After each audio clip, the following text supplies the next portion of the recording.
programs. So I definitely encourage folks to check it out and learn more about the Urban Collaborative if you're not familiar.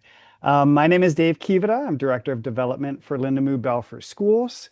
And I'm excited to be joined in this presentation by Michelle Sturm-Gonzalez, who's going to talk a little bit too, I know, in here about how it is that they've used Lindamood-Bell for quite some time in Sweetwater Union, and their experience in using Lindamood-Bell's programs as an intervention for students who are struggling at the secondary level. I think we've all seen the NAEP data that showed that something like 70% of eighth graders are reading below proficiency. And that is a staggering number. And it's a number that really hasn't changed since 1992 when they first started measuring that. And so things haven't gotten much better for those secondary students. And that obviously causes huge issues at the secondary level because the reality is most secondary teachers are not equipped to teach students how to read. And that means that all of those science classes and history classes and algebra classrooms are filled with students who are struggling to derive meaning from a basic passage that's put in front of them. And that has enormous consequences, of course. And so that's what we're going to be talking about today. I'm excited to introduce Michelle and let her introduce and talk a little bit about herself. Just by way of quick background about me, I've been in education for over 25 years now, most of that time with Lindamood-Bell. We partner with school districts across the country to help them design and implement Lindamood-Bell's programs as an intervention with students or in a preventative model. I've got three kids of my own, 16, 13, and 10, and my middle child has spent quite a bit of time in special education. And attended Lindamood-Bell and learned how to read, fortunately, that way. So I've got a lot of experience that's both professional as well as personal in the programs. And with all of that said, I'm going to turn it over to Michelle. Good morning, everybody.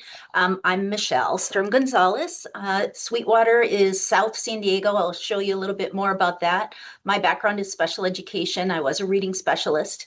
And even before I came into this district, because I come from Michigan, originally in Lansing, I saw somebody's from Kalamazoo. I was born in Kalamazoo, so I know Kalamazoo. My dad was my dad, school psychologist, and my mom was a healthcare assistant. And you might say I was always destined to be in special ed. Yeah, take you on this journey. I've been in this district office now since about 2007. As a teacher on special assignment, then a program manager. Then I moved to the SELPA for a little while as a coordinator. Now I'm back here as a director in our district. So without further ado, I think I'll go in a little bit more about Sweetwater. So this is our fun little map that kind of tells you where we're at. See that arrow right there down below the apple? That's us. We're at the tip here of Southern California. You see we border Tijuana, Mexico right here. So everything south of San Diego proper is us. And that's a secondary district. So we are 7th through 12th. We have 4 feeder districts that feed into us. And we'll talk a little bit more about that in a bit. That kind of led to our situation. But just to give you some demographics, we have about 34,000 students, 30 schools district-wide, which include both middle, high. We have alternative, separate, day treatment, and continuation schools are included in that. And then here's kind of the breakdown of our student groups. And we've noticed that quite often, specifically here in Southern San Diego, we have many barriers specific to reading intervention in the secondary setting. The first one really that we started encountering has to do with those structural barriers, right? In the secondary realm, we're all about meeting those credits, getting graduation requirements met, and it forces us to make a choice. Are we going to do more intervention, or are we going to push them through and get them that credit they need, right? And so that is kind of that credit accrual. We don't necessarily have room for an elective because they're in those 6 periods, and you can't make a student just because they're special ed go beyond their instructional day for any sort of services. It has to be within that instructional day. have kind of that double block burden. So quite often, I don't know if any of you all did read 180. We did read 180 with the double block. And it really did then have kids in that setting for anywhere from 90 minutes to 2 full hours, and they would get fatigued. They would break down. They weren't able to keep up with that load. It was too much for them. And then, of course, stigma and motivation, right? The students, they know, right, when they're in a specific setting. And I know as a teacher who was in an SDC classroom, I would have students who would show up late and they'd want to leave early so that nobody saw them coming in or out of my classroom, right, to get that reading class. So those are just some of the issues that have to do with structure and then instructional gaps, right? Dave mentioned this a little bit. There's quite often in secondary realm, teachers are given subject area expertise. They're not necessarily reading teachers. So accommodations that would otherwise need to take place in the gen ed classroom aren't quite as sufficient because they're not ed specialists. They're not reading specialists. They're content specialists. And so that's a gap that those students lose some of that information. The text is very complex, right? It's at least a fourth grade level and 11th grade themes, right? For a student who's practically a non-reader is going to give them that feeling of wanting to hide and or save face. So they're either going to joke around or get kicked out or, all those other things that we know sometimes students will do to avoid that stigma. Intervention scarcity. There are very few research-based techniques that support and teach to our students in secondary with age appropriateness, right? We don't want to have a bunch of comic strips and babyish looking things. We need it to be appropriate, right, for the student, but then also intensive. And so that can be a real difficult gap that we have as well. And I'll let Dave kind of go into this a little bit. And this is why we turned to kind of Lindamood-Bell, because it kind of checked those boxes for us. Yeah, and I think great points in there, Michelle. And we talk a lot about how as students are progressing from kindergarten through 12th grade, the expectation is that they're making a year's worth of growth for every year that they're in school, right? But if students are struggling with learning how to read, there is that enormous pivot point at third grade when we switch from learning how to read to the expectation being that students are reading in order to learn. And so if they are still struggling with the basic aspects of decoding or language comprehension, what might have been a small gap starts to open up into a very large gap, right? Content starts to come at students very quickly. It begins to complexify very quickly. And so I think as Michelle was talking about, what I see a lot happen with students as they progress into secondary and even upper elementary is that you start to see a lot of the behavioral challenges start to crop up. And the behavior becomes what it is that the community, the education community is responding to, right? They're dealing with the behavior without digging in and discovering what are the underlying issues that are driving the student's negative behavior. And I saw that with my own son. He was really frustrated. He couldn't read the way everybody else was reading. And so he was acting out all the time. And folks set up behavior charts and did all kinds of behavior work for him. But the underlying issue was that he was struggling to learn how to read. And until we ameliorated that issue, he was going to continue to present with the behavior issues, right? And I think a lot of times what happens when students go to special education is that especially those subject area teachers might say, great, my special education teacher is here. Here's the history text we're working on. Can you go help them with that content material so that they get it, right? And that is operating. We talk about how reading really is about a cascade. That's operating from the expectation that the student, with just some help, can sit down and comprehend the passage that they're reading. Unfortunately, that goes to the end product, right? Reading comprehension, to be good at it, you first have to be an accurate and fluent reader. If you're not, spending a bunch of time focusing on comprehension isn't going to be effective because it can't read it accurately. To be an accurate and fluent reader, you have to have a great sight word base. You have to have really good word recognition skills. A lot of the language doesn't play phonetically fair, so we can't just rely on sounding out words. We have to be able to recognize them quickly. to understand that whole discussion, whether a word plays fair or not, comes from having good word attack skills. So just being able to sound out words. And I will say, strikingly, there are an enormous number of secondary kids who literally cannot sound out very basic words that we'd expect them to. And that's because at its core, they're struggling with some very basic sensory input, right? If the brain is a sensory organ, we want to be able to figure out how do we provide instruction to drive that sensory information and bring it to a level of awareness for students. So if you jump to that next slide, Michelle, we talk about how really there are three sensory functions that we need to develop and bring to that level of awareness. That's what we mean when we say sensory cognitive, bring to a level of awareness for students as it relates to reading. And I usually think of a very simple word like the word cat and just talk about how that simple word can actually be very complex, right? Because we have to think about it phonetically. And I might say to Michelle, phonetically, what's the second sound in the word cat, Michelle? Yeah, and you're muted, but Michelle was saying ah. Sorry. That's Ah, all right. That's great. Can you go back one slide? yeah. Okay, cool. And so she's got to have good phonemic awareness to be able to sound out that word. She also, though, has to have good symbol imagery. Symbol imagery is a little bit different. That's like if I said to you, Michelle, what's the last letter that you picture in cat? T. A T. Great. Change it to a P, and what would our word say? Cap. Great. And you see how quick that is. She's not having to sound it out. I didn't have to tell her the sound. I just tell her what letter to change. And then, so that's good symbol imagery, that ability to connect and map sounds and letters in your mind. And then there's what's called concept imagery. And concept imagery is where I would say to Michelle, what do you picture a cat looks like, Michelle?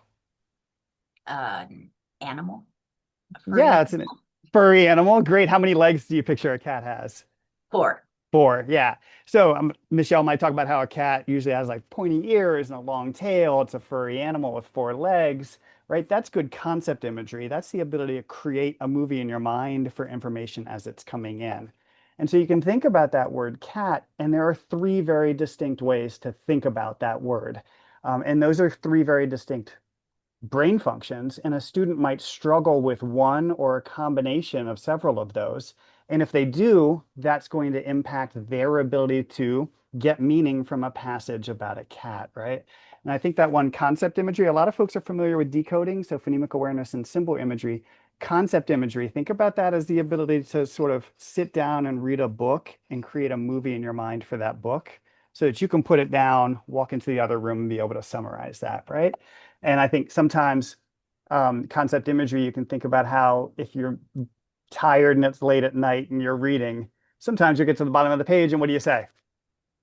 I don't remember anything I just read, right? And it wasn't because you struggled to decode it, it's because you weren't consciously and intentionally creating that movie in your mind. So jump onto that next slide if you would, Michelle. That's great. Our goal is to try to get our students to be independent, and Michelle's going to come back to this and talk about this later.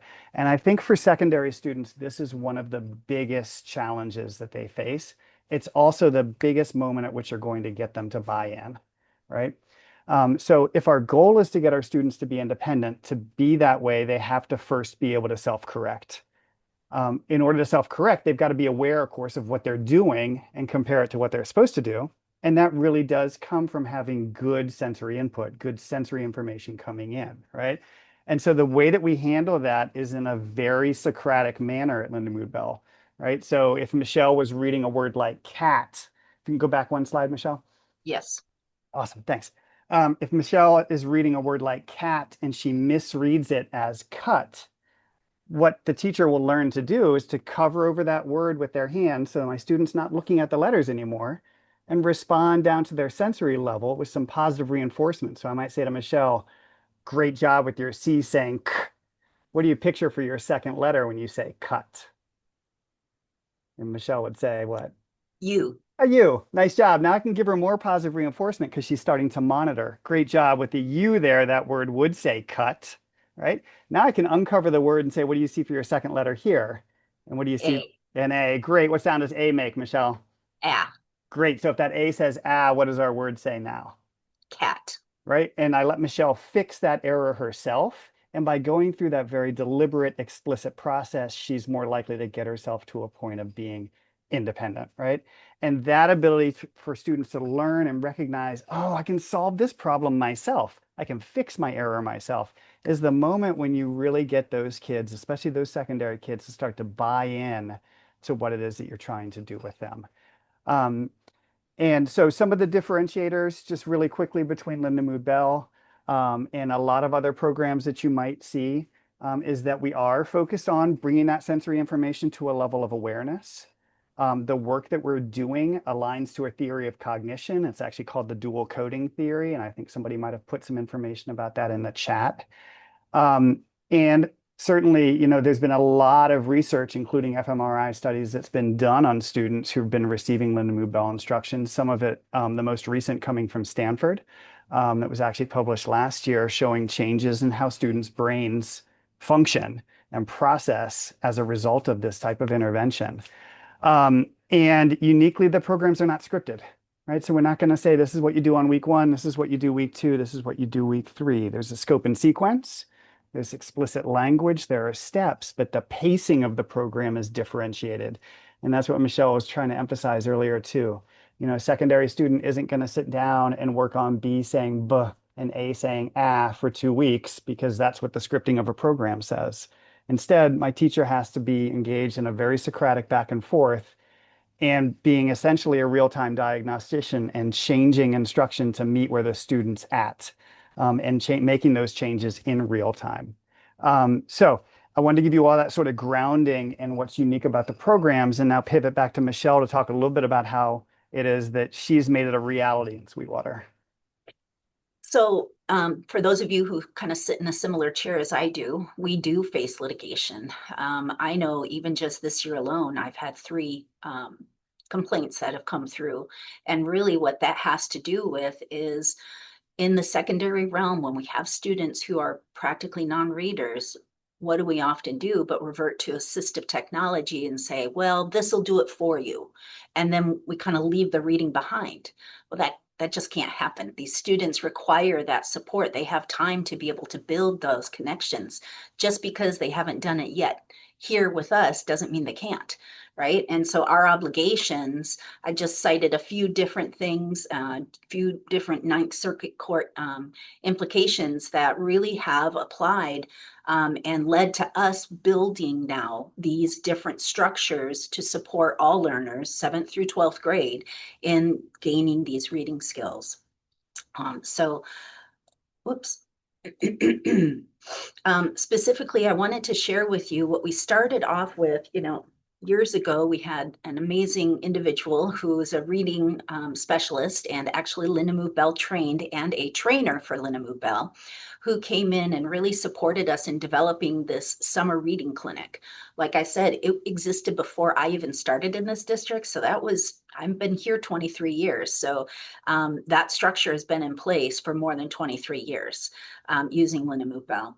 And so what I want to share with you is kind of from beginning to end what our summer reading clinic looks like, and then from the same beginning but to end what our mobile reading clinic looks like. There are 2 very different structures that we've adopted here in Sweetwater.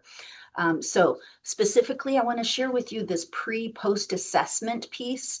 We use subtests from the GORT, GSRT, WJ4 or 5 now, the tower and the toes.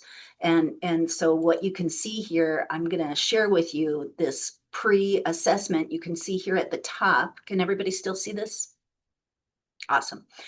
So you can see these are all of our pre-scores, and we have high schools and middle schools included here. And so that helps us then to determine what the placement points are for students when they're starting with us Yeah. in the different curricular areas.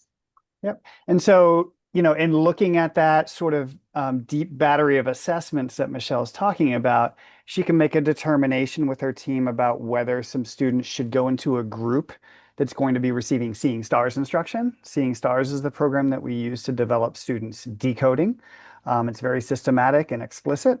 It starts at the very beginning of establishing basic grapheme phoneme relationships and then moving up in terms of complexity, right? And as it says there at the bottom, again, the pacing that the students are going through is differentiated based on their needs and based on that teacher's professional skill and knowledge. One of the things I love about it is that teachers get to actually teach, right? Rather than reading from a script. And I think we're hoping to empower teachers, right? Rather than tell them what to do. Or they may, if they're struggling with language comprehension, go into a program called visualizing and verbalizing, right? That's the program I was mentioning earlier that develops students' concept imagery. So their ability to create that movie in their mind so that they can recall information, they can summarize that information verbally or in written form, they can make that even more concise by creating a main idea and extend that into their higher order thinking, right? And so it really goes from the very beginning of establishing how do I help my students create imagery first for a single word and then a sentence and then multiple sentences in a paragraph and then going from there. Right. So back over to Michelle, I think. Go All for it. right. So what we do then for this reading clinic, in fact, starting now, we just had a meeting last week with all of our sites and let them know that we're starting the process. And so it starts with a recommendation. It can be a teacher, a parent, or a school psychologist that refers a student. And I have a sample of kind of our flyer right here that we send out. And all of these should be attached and available for you to take and make copies of and use as you will. But you can see we kind of have the consideration of the student in the setting. We have the decision that's been made to refer a student. So then we contact or they contact the parent. And this kind of is the language that we give them for getting their consent to do an assessment, a pre-assessment. And then we refer students between March and May. And then we have, all sorts of other considerations with regards to the needs of the student, but basically it results in us being able to place them at any one of multiple entry points within these four curricular areas. And what you'll notice is we've added on, because it is a summer reading clinic, so summer school usually runs from about 8 to 1. I think right now we're 8:30 to 1:30, and the students then get released. I think I want to say closer to 1, but we have them cycle through one, two, three, sometimes even all four of these areas, depending on the levels of the student. But rewards writing is the other tool that we implement in kind of rounding off that English language arts area. So what we do for our teacher selection, specifically with regards to our posting, we post the application so that includes the date of the applicant's most recent training. So students can then be sorted to the teacher rotations as needed at their independent level. Typically, groups are not going to be more than 5 or 6 students. They're very targeted. It could even be as small as 4 or 3, but the students then are assigned to different rotations. And oh shoot, did I include it? I think I included one of the models of it. Our summer school, it comes with kind of seniority priority, right? We have our union contractual obligations. And so being able to make sure we include all the minimum qualifications within that posting is important so that we can be sure to get an individual that is trained and prepared. So the summer reading intervention, specifically teacher retention, it's kind of been probably one of the brightest badges, I think, within our special education realm here. It's so encouraging, and the positive feeling and experience these students have coming out of this course. They realize that, number one, they're not the only ones struggling in school, because this is district-wide. If you recall, I said 30 different schools. So students from one high school and another high school come together and they realize, I'm not the only one in 12th grade who's still struggling with stuff, right? Or going into 12th grade still struggling with stuff. And so they don't feel alone anymore. They don't feel like they stand out because they know everybody's there for the same reason. They make gains in at least one area, and we're going to show you some of those pre and post data information, and feel so much more confident as a reader. They leave our clinics knowing that they've improved in multiple areas.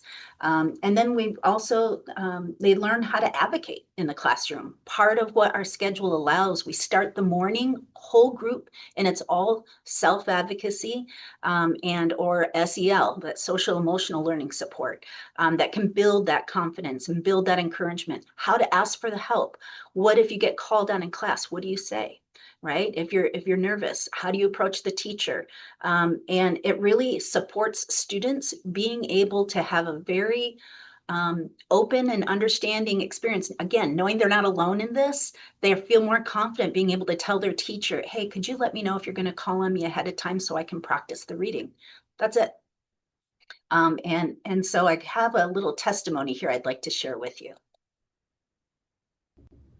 I'm excited to take on the role as a reading intervention specialist. For the past 10 years, I have worked summer reading clinic, and I've witnessed firsthand the impact that the program has for our students. You have students come in the first day and they're shy, they're intimidated, they're scared because they struggle with English. And we customize the program to meet their specific needs. And in 3 short weeks, the data shows that we have amazing improvements in fluency, phonemic awareness, decoding, comprehension, no matter what their levels. But the most amazing thing is seeing students who are intimidated and shy come out of their shells and actually love and enjoy learning. And they come to me and they request to come back. And some say, oh my gosh, I used to hate reading. Now I love to pick up a book and just read. The program is amazing, and I really look forward to being able to take it mobile now and touch and impact even more students' lives. So specifically, that is from our one of our teachers who's been working in the clinic for over 10 years now. And the person I used to have for our mobile reading clinic went on to another role. Community schools is a big thing out here in California. So we have these new facilitator roles, and she's going on to that position. So she's our new mobile reading clinic teacher who's been at it now since the beginning of the semester. And so this is kind of what it looks like. We aim for the daily intervention, 5 days a week, right? Duration, about 45 to 60 minutes per session. We try to keep it so that they reach that automaticity without getting fatigued. And so that can range for some students, right? So being able to read students as well is important. The other thing we want to consider when we give this instructional model is the time of day. The student's alertness window truly has shown through research that it's usually the morning. And so being able to avoid scheduling that's after lunch, right? Or at the end of the day. So our summer reading clinic solely takes place in the morning times. And then that cognitive fatigue, watching for that 20-minute, sometimes it can be a 15-minute, right? Depending on the student, because they could become frustrated, shut down, and that then can ruin that experience, right? And we don't want to wait for that to happen. We want to be able to move them around a little bit, get that brain moving, get some drink of water, stand up, sit down, move, and then get going again. So this is a sample student schedule for the summer reading clinic. Typically, we start with that self-advocacy skills in that whole group meetup. That's about a half hour. Session 1, seeing stars, could be this is one specific student. And so this student started with their seeing stars with their leveled group, homogeneous group, and they met for 45 minutes. Then they would kind of walk over to the other session in another classroom for another teacher with V&V. Then they would go to a different teacher for V&V and different students, because there's different areas of need within the visualizing and verbalizing curricular. And then session 4 was fluency, and then the student was gone. So this student only worked in 3 areas. There are some students who will work in 4 areas, and some students who will work in completely different areas than this student. We typically hire roughly about a dozen teachers, and we have typically can be anywhere from 60 to 80 students that are participating in the summer reading clinic per summer session. And those are 7th graders through going into 12th grade. This is just some student testimony that I'd love to share with you.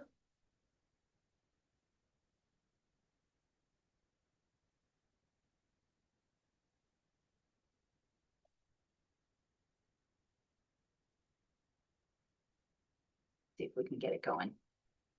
Okay, Serena, tell me why you love Summer Reading Clinic. All right, so Summer Reading Clinic is so much fun.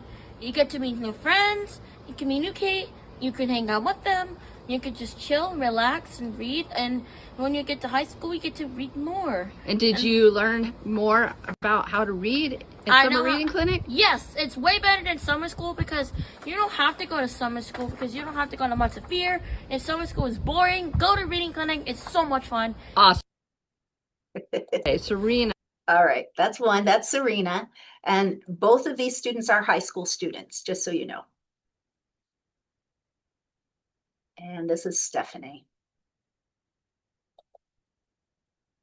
Okay, I'm just going to ask you, Stephanie, why do you want to go back to Summer Reading Clinic? Because I liked it last year and I really want to do it again. Very nice. That's all you had to do. Is that good? So you can see kids want to go back. They definitely want to go back. Like I said, they find commonalities with people in a classroom that they probably never saw before. And that gap just grows sometimes, right, from elementary to the middle or middle to high. And so what I wanted to share with you again here, we have our data, and now we have post data. All right, and we do the exact same assessments, and it's within that window. But what I want to show you is, oh, let's see, did it come here? Or is this you, Dave? This is going to be your next slide. Yeah, that was me. What Dave did is he built off of that. But you're going to see that every single student has areas of gain in multiple areas. And it's very exciting for them to see. And so I'll let Dave continue. Sure, and I just sort of aggregated it together. I think digging in, you can see some big differences between students. And so if we look down at the bottom of the slide, and I actually gave a preview because Michelle hasn't talked about the mobile reading clinic just yet. But for the summer intensive reading camp, you know, the whole ball game, of course, is to get the students to be able to read independently and sit down and read a passage and derive meaning from that passage. And as we talked about before, to get meaning, they've got to be an accurate reader. And so just in that short 3-week period, students made almost a full grade level's worth of growth in reading accuracy, which is dynamite, right? Think about that. 3 weeks of investment and you've got a year's worth of growth for your student in reading accuracy. And that was more than half a year's worth of growth in reading comprehension, which is dynamite. And I think it's interesting to think about, you know, Michelle's going to talk about the mobile reading clinic in a minute, which is 6 weeks long, but less time per day. Those students in aggregate made almost a full year's worth of growth in reading accuracy in that 6 weeks, and almost 2 years worth of growth in reading comprehension, which I think is just incredible, right? Multiple students in that group that Michelle's going to talk about made over 2 years worth of growth in their reading comprehension in just 6 weeks of intensive instruction. Which is just dynamite, night and day changes for those kids in terms of their ability to go back into their gen ed classroom and understand the content that's being delivered to them. So I'll turn it back over to you, Michelle. All right. So one of the things that the reason we went jumping from having just summer reading clinic to building in our mobile reading clinic, and now we're in our 4th year of mobile reading clinic, is I think I mentioned we have 4 different feeder districts that come into us, right? And so when our students start with us, we have no historical understanding of previous interventions they may have had. We don't have the curriculum, the same materials that they may have used, or an understanding of that. And we don't even have student samples, right, to assist us in identifying what the needs are. So everything needs to be assessed when they first start with us in 7th grade. And so this, you know, just a little visual, we've got the 4 different elementary districts that feed into our middle and high. And so sometimes now you probably have the same situation as we do. We have elementary districts who have now pushed their school year to go beyond 6th grade, and they've included 7th and 8th grade. So sometimes we have incoming 9th graders with that lack of information as well. And so what we did was we started implementing a mobile reading clinic model in all of our middle school 7th grades. And so we have 9-week cycles total that goes between 4 middle schools, and it goes on a rotation each year. And so it starts with that first week.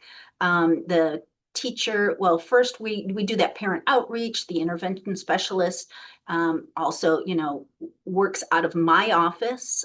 Currently, she's the one that you just saw. She's only a 0.6 FTE out of my office. She still is a teacher at high school right now for an additional 0.4 of her day. And so what we have to do is coordinate with those schools, right, for the master scheduling. So she goes around, she starts, let's say, first with, I'll say Hilltop Middle. That's one of our middle schools.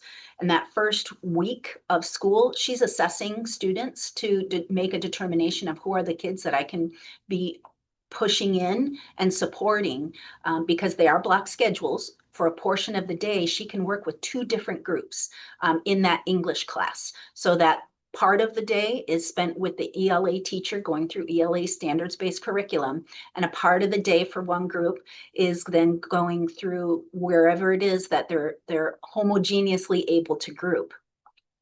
And then post-assessment happens at the end of that 9-week period, that last couple weeks usually. And what we find is there are some barriers to it. Because it's a homogeneous group, there's outliers that we can't include, right? Because it's just not, we can't access all students. So we do try to, as much as we can, get 2 good sized groups, probably 6 or 7 students. So you can reach at least 14, 15 students, depending. I think she's had one group up to 8. But that's kind of pushing it somewhat. But that's what she does for that model.